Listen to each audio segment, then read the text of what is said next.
Parábola do filho pródigo lá em Lucas 15, do 11 ao 32. Não vou ler o texto. Em 20 minutos, quero entregar aquilo que, de maneira muito prática, o Senhor compartilhou. Esse jovem morava numa casa boa, sim ou não? Podemos dizer que esse jovem era de uma família rica, sim ou não? Tinha bens, tinha riqueza, tinha luxo.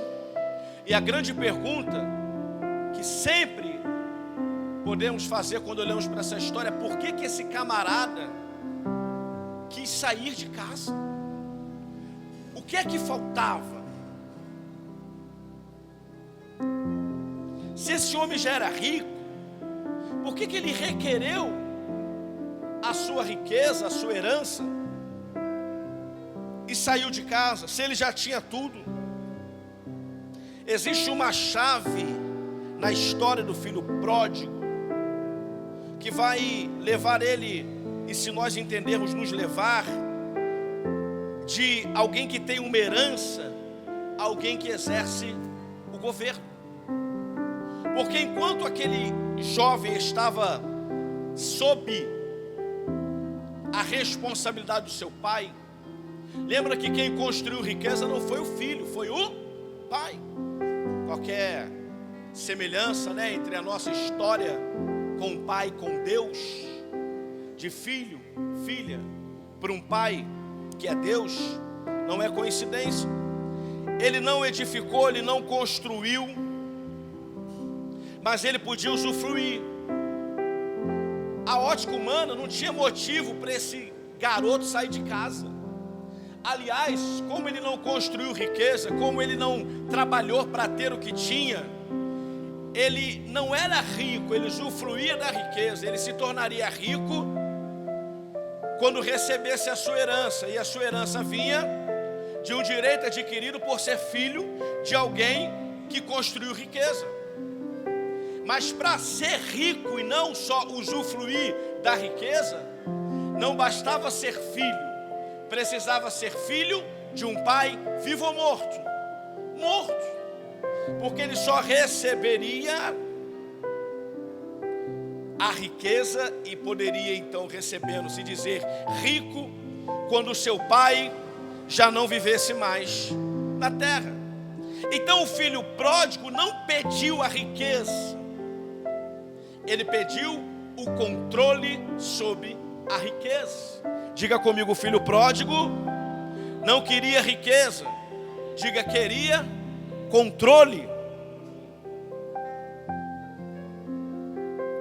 Ele já era herdeiro por direito, mas queria viver a condição do pai e não do filho. Vou repetir. Ele era herdeiro, mas ali ele queria viver a condição do pai, a condição do governo que estava sobre o pai. E era tempo dele viver sobre a condição de filho, porque o pai ainda está privilégio a alguém que ainda tem um pai de governo para falar sobre a tua vida. Eu não tive, talvez vocês não tiveram, e não tiveram mesmo, por diversos motivos não tiveram. Esse rapaz era um privilegiado, mas ele queria controlar a própria vida, queria controlar a interpretação, como eu falei antes, talvez serve para homem e para mulher, o entendimento acerca das coisas de Deus, viver a própria história, controlar o próprio destino.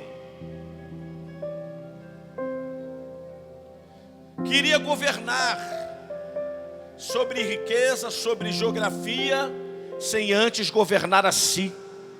E aprendemos no primeiro dia do desafio, deveríamos ter aprendido que ali era o primeiro dia da renúncia. Existe um trono e nós temos que sair desse trono para o rei sentar no trono, para que ele, no tempo que ele desejar, nos devolva o trono e diga: agora não é mais um menino, agora é um homem, agora governa, porque eu sei onde está seu coração, Davi.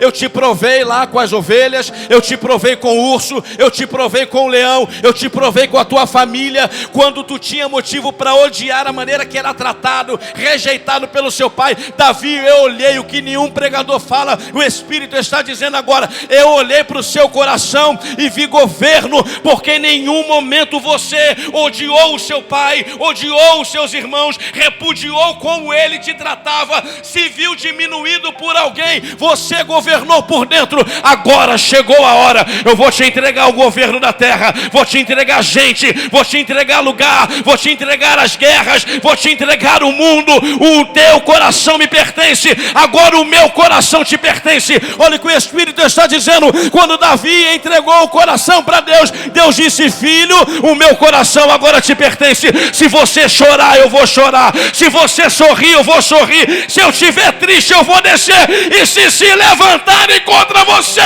maldito seja! Porque agora o meu coração está com você.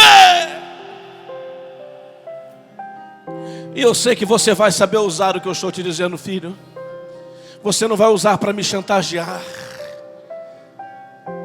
E Deus muda a mensagem, irmão. Porque quando alguém sai do trono, e quando eu subo aqui, eu saio do trono do meu eu, o rei vem. O rei vem. Em nenhum momento da história você vai ver Davi rejeitar o que Deus disse, ainda que fosse algo contra a vida dele e da sua família. Davi vem todo empolgado, levando a arca. Tudo o que aconteceu ocorre, você sabe o que aconteceu. A primeira coisa que Davi faz é se arrepender. A segunda, deixa eu ver onde eu errei, porque o meu pai é perfeito, o meu Deus é perfeito, o meu rei é perfeito. Davi, a Bíblia avança e a história também, o tempo com ela. Davi vem todo animado com um plano para construir uma casa para Deus. Imagina você, vem para o seu pai, talvez já viveu isso. Vem para o seu chefe, para o seu líder com um plano todo animado. Isso é de Deus, vai agradar a Deus. Davi vem dizendo: eu quero construir uma casa para o Senhor. O melhor vai ter, a intenção é boa, né? Vai ter o melhor nessa casa, vai ter ouro, vai ter isso, vai ter aquilo. E o que é que Deus diz para ele? O pai, negativo. Não vou permitir que você construa isso. Há sangue em suas mãos. Davi tem outra oportunidade de retrucar a Deus, dizer para Deus: mas não é justo. Eu queria fazer isso. Eu sei que isso é nobre. Isso não é para mim, é para o Senhor. E não é justo eu não poder fazer, porque o sangue está em minhas mãos, sendo que foi o Senhor que pediu que eu sangrasse aquela gente. Você não vai ver Davi falar isso, porque Davi saiu do seu trono. Davi sabia que a coroa não pertencia a ele. Homens que sabem que a liderança não lhe pertence, é um instrumento para Deus transformar pessoas. Maridos que sabem que as esposas não lhe pertencem, é uma joia a ser lapidada com o que Deus lhe entregou. Você não vai ver Davi retrucar, irmão. Aquele jovem já tinha o que precisava para viver, mas ele queria viver a condição de pai. Isso acontece conosco. Quando somos pequenos, nossos pais são os nossos mentores. Quando vamos para a escola, estamos subordinados naquele tempo de escola aos mentores que são os professores. Quando vamos para o trabalho, temos líderes que estamos sujeitos à autoridade, logo podemos ser punidos. Então alguns se sujeitam, mas quando saímos do ambiente de trabalho, e agora? Nesse período, graças a Deus, nesse período eu sou livre. Nesse período agora da noite, quem manda sou eu, quem sabe sou eu. O governo é meu. Ele queria a condição de pai e não de filho. Queria desfrutar da herança sem submeter-se ao processo de maturação. Ele queria usufruir, desfrutar da sua herança, antecipar um dinheiro que era do futuro, um poder que era do futuro, um governo que só viria no futuro. Por que futuro? Porque o pai precisaria morrer para que ele recebesse a herança e fazer o que quiser dessa herança. Então ele não tinha ainda a riqueza. Ele quis antecipar um tempo, tome cuidado com isso. Ele quis antecipar um tempo que ele não estava preparado para viver no presente. Ele queria desfrutar da herança sem se submeter ao processo de maturação. Estamos vivendo um processo de maturação, que às vezes somos esmagados e às vezes somos por pessoas. Quem preferiria nessa manhã, nesse dia, nessa noite, não me importa, que Deus descesse com os seus pés e pisasse sobre sua cabeça? A escolha A é: Deus usa alguém que é falho, limitado e que não tem o poder de te esmagar de verdade, para te dizer umas verdades acerca do reino e da vontade dele. A opção B é: Deus, se eu estou errado ou errada, desce com seus pés nesse lugar e pisa sobre a minha cabeça. Quem gostaria disso? Então vamos preferir, diaconisa Carolina, que Deus use um homem ou uma mulher que, por mais que diga, não pode de verdade nos esmagar, que por mais que fale, não pode nos retirar a vida. Então, se você não deseja que Deus fisicamente desça na terra agora e pise na sua cabeça, você deseja que um homem fale a você acerca do que Deus deseja, porque é que na maioria das vezes você não aceita isso como uma verdade de Deus sobre a tua vida. Se temos essa relação e não admitimos por um segundo que seja que talvez mesmo tendo a relação com Deus, podemos, porque somos pequenos, interpretar errado, por que não pedimos para Ele: fala comigo direto, e se eu estiver errado, me puna nesse dia, sem misericórdia? Faz essa oração aí. Homem, diga para Ele: não use mais homens e mulheres sobre a minha vida, Deus. Venha o Senhor, mas o Senhor eu sei que é juiz, então depois que o Senhor fala, tem sentença. Não tem problema, me visita hoje, fala comigo e me sentencia. E se for para me punir, me puna então. Deixa a minha esposa embora, tire ela, faça com que ela esfrie o coração dela. Dê carta de alforria, abra uma exceção na Bíblia, na tua palavra, que o Senhor pode abrir, e libere ela, porque estará provado que eu não sou homem para minha esposa. Faça isso hoje, faça essa oração. Você sabe que Deus não vai responder essa oração. E não é porque Ele não pode, é porque Deus, que é rei, também é pai. E sabe que o filho chorão fala coisas movidos pelo coração que não gostaria de falar. Quantas discussões no casamento, falamos coisas que não queríamos. Até queríamos, mas não queríamos ferir da maneira que aquela palavra feriu. Então o Pai nos entende, seja inteligente. Queria desfrutar da herança sem submeter-se ao processo de maturação. Muitos querem o poder do reino sem o peso da obediência. Então não basta eu dizer: eu ouço a Deus, homem e mulher, e agora vou tocar a minha vida. Isso não te habilita. Uma vida de engano. Pastor, mas não aconteceu nada comigo. Mas que Deus é esse? É o Deus punitivo? Você está esperando o quê? Que Ele tire a sua vida, destrua a tua família, porque as coisas estão no lugar ainda? Nem tudo que está dando errado significa que Deus desaprovou, mas também nem tudo que está dando certo significa que Ele está com um sorriso no rosto para cada um de nós. Queremos o poder do reino sem o peso da obediência. Queremos o domínio sem a cruz, a abundância sem o caráter. Mas escute, o Pai, diga comigo, o Pai não reparte o governo com gente imatura. Por isso que eu cansei de dizer várias vezes, aconteceu comigo, e geralmente acontece assim. Por isso que nas igrejas a mulher vai primeiro, a mulher se humilha mais, a mulher jejua mais, tem mulher se matando de jejuar. Por homem que está faltando é caráter para se arrepender. Falando de vocês não, tá? Mas servir pega. Lembrei de uma pessoa aqui que passou por nós. Mulher desfalecendo, dizendo que estava fraca, porque eu estou há tanto tempo jejuando. E o homem, mas ele tem trauma, pastor, do pai, da mãe, do problema. Ele tem problema com a autoridade, não resolveu. E aí vai para Deus com problema de autoridade, quem não resolveu a autoridade com o pai, com a mãe, vai para Deus, que é a autoridade maior. E como foi bem pregado aqui, o milagre do centurião foi porque ele conhecia, o que mexeu com Cristo foi que ele disse: eu sei o que é autoridade. Deus olhou, Jesus olhou, porque quem esquadra no coração é Deus e viu. Ele sabe mesmo. Ele sabe. Ou você acha que Jesus ia liberar a palavra depois de olhar o coração sabendo que não ia ter efeito? Porque Ele não faz por você, Ele faz para você. Mas a Bíblia diz que é por Ele, para Ele, todas as coisas. Então quando o centurião, pastora, dá aquela palavra, Jesus olha o coração e fala: ele está falando com propriedade, ele realmente entendeu.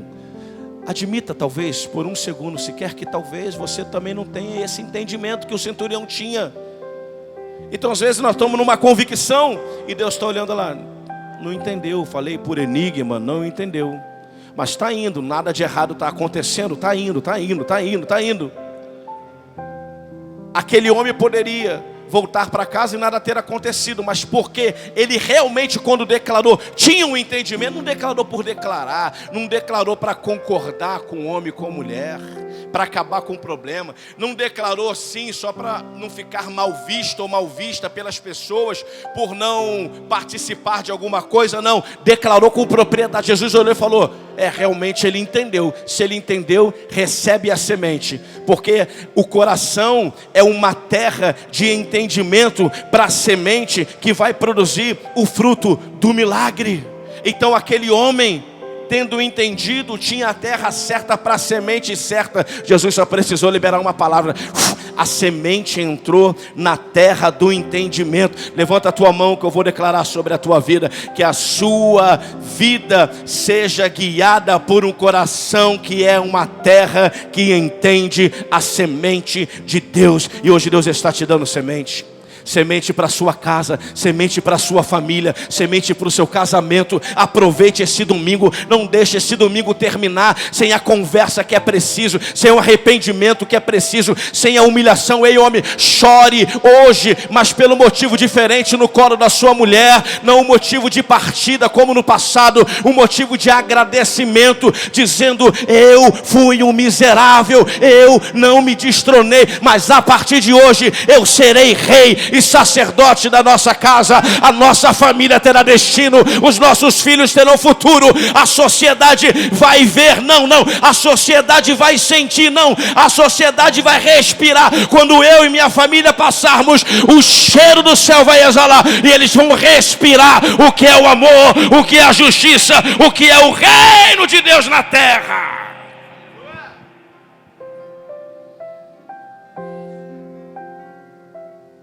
Por que só nos quebrantamos quando vamos perder?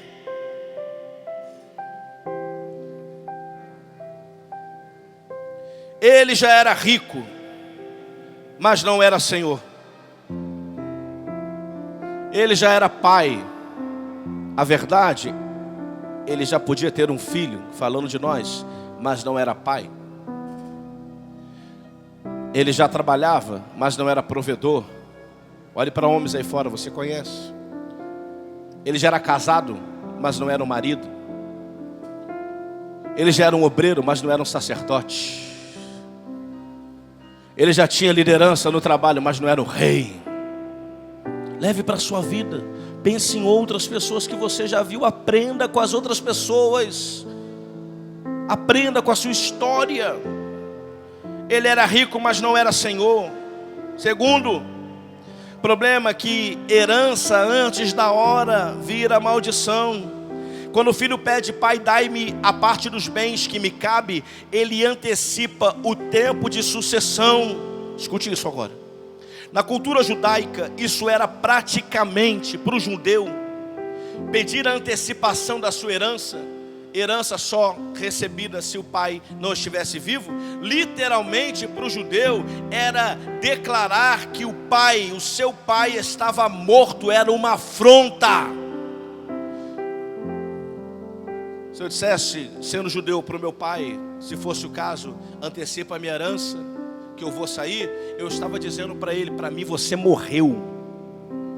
Olha o que o Espírito está querendo nos dizer aqui.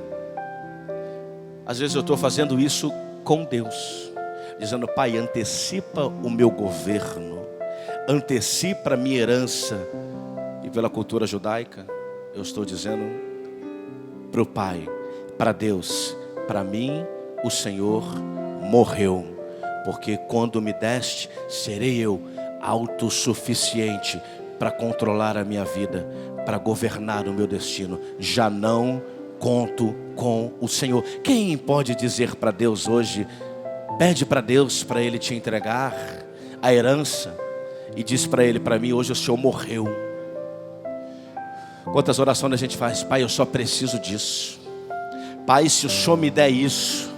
Pai, só você, talvez você não fez essa oração, eu fiz várias vezes. Pai, se isso acontecer, Pai, se eu conseguir mudar isso, ou se essa promoção, ou se a minha mulher entender, ou se a igreja compreender, ou se o Senhor trouxer mais homens, ou se o Senhor trouxer, Pai, sabe o que eu estou dizendo? Eu estou dizendo: antecipa a minha herança, e quando o Senhor me entregar, fica tranquilo, segue a sua vida, porque eu não conto mais com o Senhor. Só o que eu precisava, eu não precisava do Senhor, eu só precisava do recurso que o Senhor podia me dar. Quantas vezes eu orei, talvez você também olha para a tua vida, que eu olho para a minha, dizendo: só mais esse aumento, Deus, e tudo vai se resolver. Só essa promoção, só esse livramento, eu só preciso desse livramento agora para começar de novo. Quantas vezes eu orei, ajoelhado, dizendo: Deus, visita a minha mulher depois de uma discussão. Olha para a tua vida, homem, se você já fez isso. E faz ela me dar só mais uma chance. E uma semana depois, irmão, tudo estava como antes. Ou por rejeitar, ou por ser indiferente. O filho pediu, o pai entregou, e ele estava no mundo espiritual declarando: o Senhor está morto. Só que assim como o nosso Deus, o nosso Pai, aquele pai, a Bíblia diz que ficava todos os dias na sacada, aguardando o retorno do filho. Essa é a graça de Deus. É isso que Deus faz com a gente. A gente quer o controle, a gente pede uma coisa que diz para Ele: se me der agora, não precisa dar mais nada, não vai faltar nada. A gente continua sendo a mesma pessoa, está sempre faltando.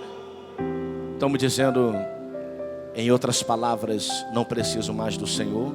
Embora a boca diga que precisa, as atitudes fruto do coração digam que não precisa, mas Ele continua como o pai do filho pródigo, na varanda, aguardando o nosso retorno. Sabe o que Deus está fazendo hoje?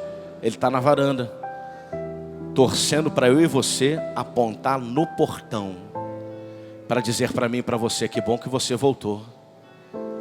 Eu sei que a sua cabeça estava virada, meu filho e minha filha.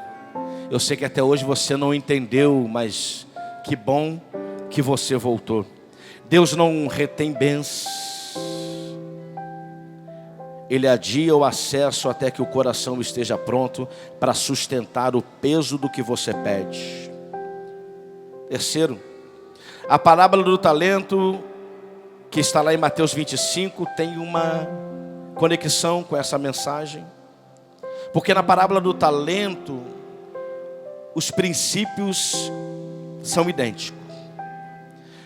O primeiro princípio lá na parábola do talento, que se identifica com a história do filho pródigo, é que o Senhor só entrega recurso conforme a sua capacidade.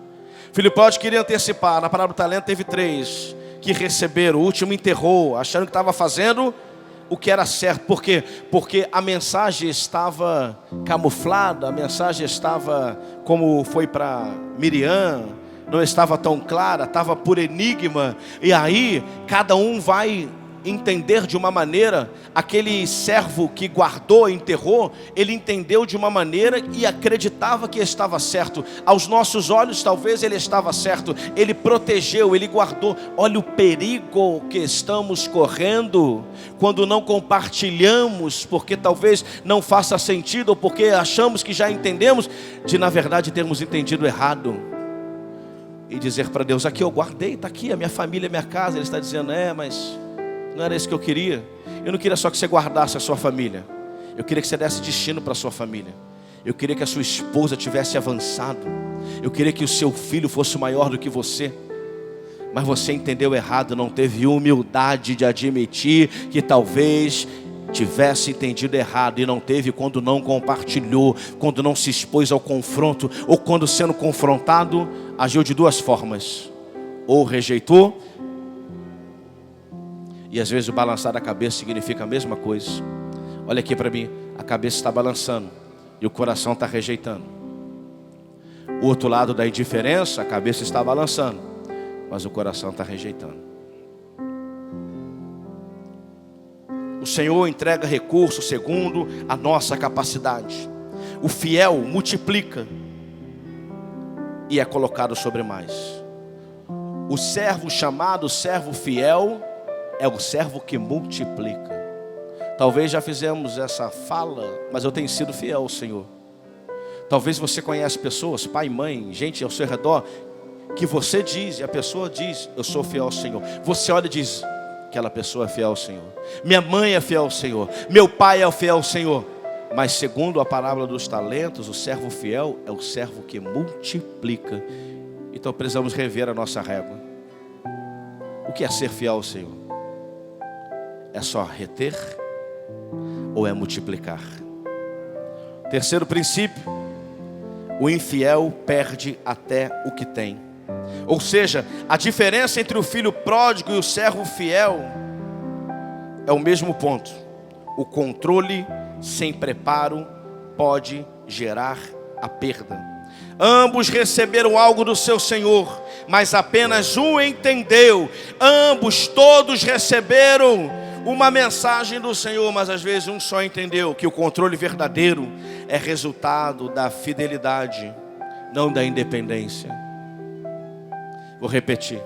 O governo verdadeiro, o controle verdadeiro é resultado da fidelidade, não da independência. Não queiram ser independentes, desejem ser fiéis. Quarto, controle fora de propósito é destruição. Controle, governo fora da proposta do céu para a tua vida é destruição. Quando o filho saiu de casa, ele não perdeu apenas dinheiro. Diga comigo, ele não perdeu dinheiro. Sabe o que ele perdeu primeiro? A referência. Porque o pai era referência. Ele saiu do lugar onde ele tinha referência. Sabe por que é bom estar junto? Porque se estiver junto, onde alguém é referência, você nunca vai perder a referência. Pastor, mas eu não tive referência na minha família no passado. Eu mesmo não fui para alguns, para o William, para o Michael, por diversos motivos. Mas e aí? Aí eu prossegui. Quando ele sai de casa, ele perde a referência. Cuidado, porque quando a gente perde a referência, qualquer coisa pode parecer voz de Deus. E às vezes é voz do eu. O dinheiro não era o problema. Sabe qual era o problema? Ele saiu com o dinheiro, antecipou a herança, Dona Tereza, e agora ele está rico. Mas ele saiu de casa. Ele vai perceber que o problema dele nunca foi dinheiro. O problema dele era referência. Ele saiu com o dinheiro, mas o que ele perdeu? A presença do pai. A herança fora da casa virou ruína. A herança, o recurso, o dinheiro, o poder fora da referência, do molde, do contexto, vira ruína. Quantas vezes eu já mesmo declarei para Deus: Deus, eu sei porque o Senhor ainda não me deu tudo que poderia me dar, porque vai me causar ruína. Eu sei que por mais que eu diga que estou pronto, vai me arruinar. Me acharei maior que a minha esposa, do que todos ao meu redor. Serei autossuficiente. Minha palavra basta. Por quê? Porque eu tenho dinheiro, porque eu pago, porque vocês dependem de mim. Logo perderei a minha família. Palavras minhas para Deus. A palavra diz que a herança fora da casa virou ruína. Diga comigo, porque riqueza sem propósito é desperdício. Conhece alguém que recebeu um dinheiro?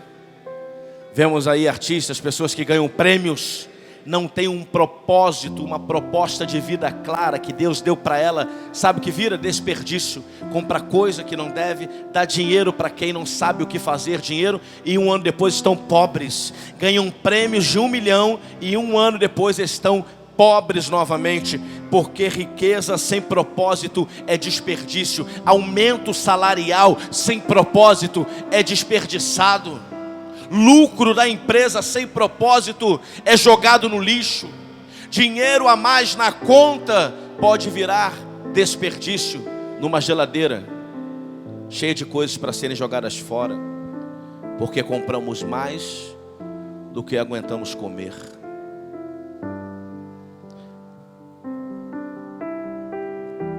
Compramos mais do que aguentamos comer, só porque temos, só porque podemos.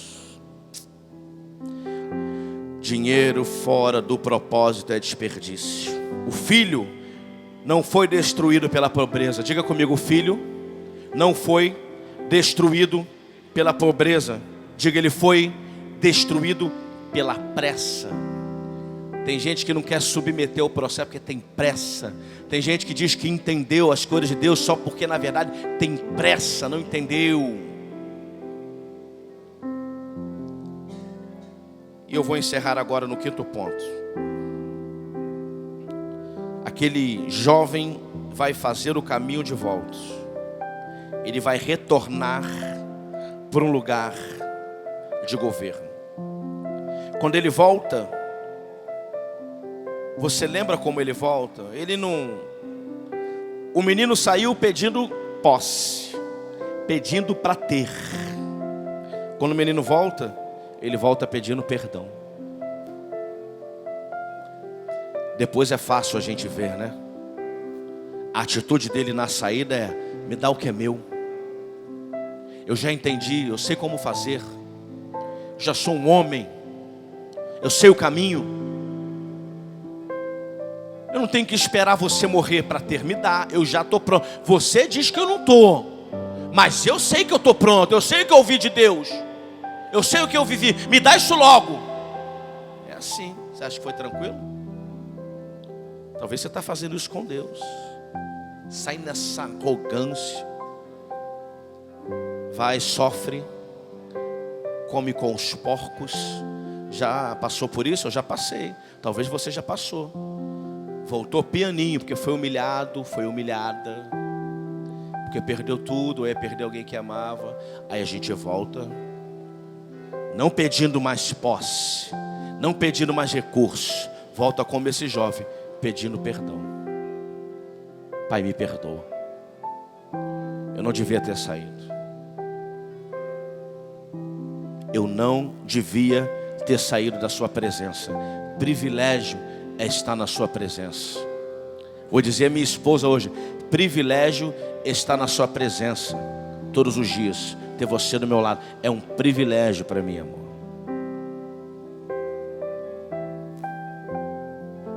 Quando ele volta, não pede mais posse, ele pede E o pai o restituiu com vestes, com anel, com sandálias. Deixa eu fazer um parêntese aqui nos casamentos. Toda vez que eu pedi perdão, no máximo em 2 dias, no máximo estava tudo normal. O que é o normal? Era como era antes. O anel estava no meu dedo, o cetro estava na minha mão, o manto estava sobre o meu corpo. Significava que a minha esposa estava me tratando como me tratava antes. Porque isso é o amor de Deus, manifesto na esposa e manifesto no pai do filho que saiu em rebeldia. Quando esse menino volta e pede perdão, o que ele recebe do pai? O anel, a sandália, as vestes, não o cetro. Símbolos de uma identidade, de autoridade, de um destino.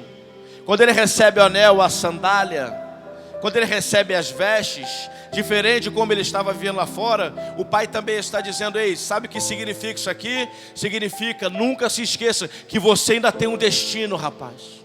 Que o teu sangue é nobre, que você é filho de um Deus, de um Pai. Calma. Calma, você tem um destino, é para você se lembrar. Que tudo que você fez ficou para trás e que você tem um futuro. Diga comigo: eu tenho um futuro. Diga aí: o que eu fiz hoje fica para trás. O pai restituiu as coisas àquele homem, àquele jovem, que simbolizavam a identidade, a autoridade e o destino. Aí sim, agora, ele se torna o que sempre quis, rico de verdade, pois o controle agora volta, mas com maturidade. Ele precisou sofrer para voltar por baixo, ser recebido por um pai generoso, como uma esposa que recebe um marido que lhe prejudica. E agora ele torna a pessoa que sempre quis se tornar, rico de verdade, porque o controle agora volta com a maturidade. O anel é um selo do pai, representa o controle de legado. Ei, lembra do primeiro dia do desafio? Renúncia, sai do trono para que Deus sente no trono, e quando Ele quiser, Ele te devolva o governo, te devolva o trono. Quando esse pai coloca um anel, Ele está dizendo: agora sim, eu olho o seu coração e vejo que você entendeu. Receba o governo sobre a tua vida. Receba o governo sobre o seu destino. Quando o pai coloca o anel no dedo, é um selo do pai dizendo para ele: eu estou entregando a você, agora sim, o controle da sua vida. Agora o filho vai governar. Escute isso. Ele vai governar fora de casa ou dentro de casa? Fora, ele se torna governante. Fora ou dentro? Ele teve que sair agora? Ele colocou o anel e saiu? Ele colocou o anel e permaneceu. Então o pai está dizendo: você vai continuar aqui? Vou, pai. Então receba o governo. O filho governa, mas sobre o governo do pai. Estou aqui para te dizer que para você governar, você não precisa sair da presença do pai. Que você às vezes pode estar também na presença do pai, mas sem receber o governo do pai. Deus quer colocar o anel no teu dedo. Deus quer selar a tua vida. Deus quer te entregar o controle, mas Ele precisa ver em você a maturidade para governar. E o recado a todos aqui, homens e mulheres: quando Deus te entregar o governo sobre alguém ou sobre algo, permaneça sobre o governo de Deus. O filho pródigo ilustra para mim e para você que a herança é um direito. Diga comigo: a herança é um direito. Diga: o governo é uma conquista. Diga: o controle sem caráter destrói. Diga: mas a obediência. Diga de novo: a obediência. Diga mais forte: a obediência restaurará a autoridade. Deus não nega poder aos seus filhos. Ele apenas espera que amadureçam para não se transformarem o poder em ruína.